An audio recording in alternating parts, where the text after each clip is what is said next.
So I've made it to the top of Diamond Head. It's 763 feet above sea level, but it starts at about 200 feet from where we park. So it's about 500 plus feet to climb, and I began with the group, but since I'm sort of probably the youngest and fittest, I decided to turn it into a workout and power walked up, and it took me about 15 to 20 minutes. So it's a fantastic view here for the sunrise. It is a workout if you want to make it a workout, because it's quite steep and a bit strenuous in some places. But if you don't have a very big fitness level or strong fitness level, you can certainly take your time and do it at a meandering pace and still enjoy it, and it's certainly worth it. So have a look around. We have Waikiki over here, just around the side there, and just the beautiful beachfront down here. And as you can see, there are a lot of people up here enjoying it this morning. Here's the tip: if you want to have peace up here at sunrise, don't count on it. There's a lot of people up here crowding it. So believe it or not, I actually just pushed my way through up that. Got through it all. Different vantage points to see the island here. And there is Waikiki. You can see behind me that the sun's just come up. There's a lot of people here witnessing it as well. It's a pretty cool experience being up here.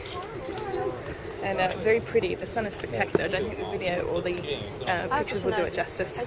I'm going to go down. I'm going to go down that trail there. My name is Dave Atkins with Oahu Nature Tours on the island of Oahu. And you're doing a great job. And you're going to share with me what these islands are, or the mountains are over here. Exactly. Yeah. Well, we're looking generally off to the eastern tip of the island. And the mountain or the volcano that's on the left-hand side is called Koko Crater.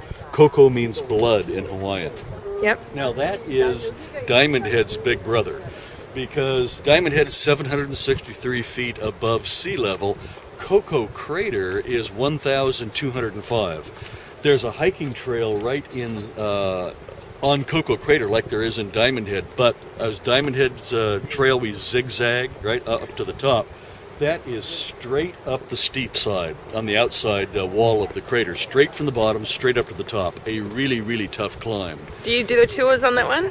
Nobody does tours on that one. It's too hard. The liability is way too high. But probably, a rough guesstimate, I'd say a couple hundred people a day probably hike it. So it's a very, very well-used trail. Yep. Koko Crater was an observation and communications tower during World War II. So what you're hiking up is a network, it's a staircase. It's a network of old railroad ties that go back to the days of World War II. So, but it's really rough and rocky. One step might be 8 inches, the next step might be 3 feet. It hasn't been maintained well at all. So it's kind of a rough and rocky trail. Beautiful views. Now the mountain on the right-hand side is called Koko Head. Like Diamond Head, it's a volcano on the water. That's why they call it a headland.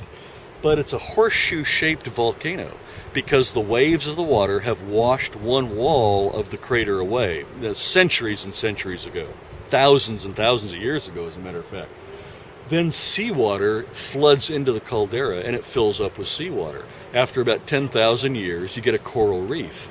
And if you've heard of Hana'uma Bay, where you go snorkeling with a tropical fish, right? Nice. That's inside of Koko Head. Fantastic. Yeah, so and just a brief, because I want to keep the video short. Sure. Just a brief explanation of Diamond Head here. It was really interesting how it formed. Yeah. Well, Diamond Head is about 300,000 years old, formed when sea levels were higher. So as the magma plume is rising toward the surface, a crack opens in the bottom of the seafloor. And like throwing a cup of cold water in a hot frying pan, bang, a tremendous flash explosion up into the air, a settling down of the wet volcanic ash, and as that dries, it cements itself together. So it's actually a cement volcano.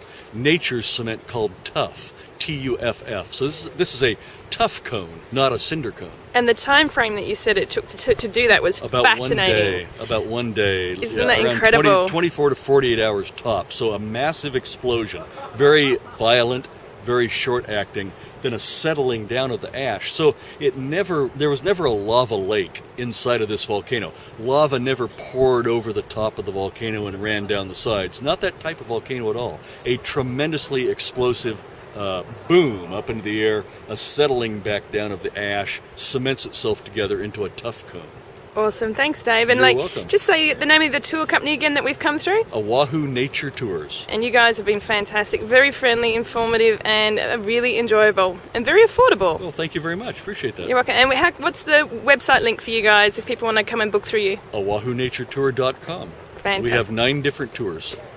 So what are the other tours that you do? Well, we got a couple that go to waterfalls. We do the Pearl Harbor tour. We do a couple of driving tours, a North Shore tour, and we call it Natural Highlights, but it's really a circle around the eastern 1/5 of the island. So if you were to take those 2 driving tours, the North Shore is a North Shore loop, then we have an East and a South Shore loop. Basically, that makes a figure 8 around the entire island of Oahu. If you took those 2 driving tours, you will have seen just about everything on Oahu.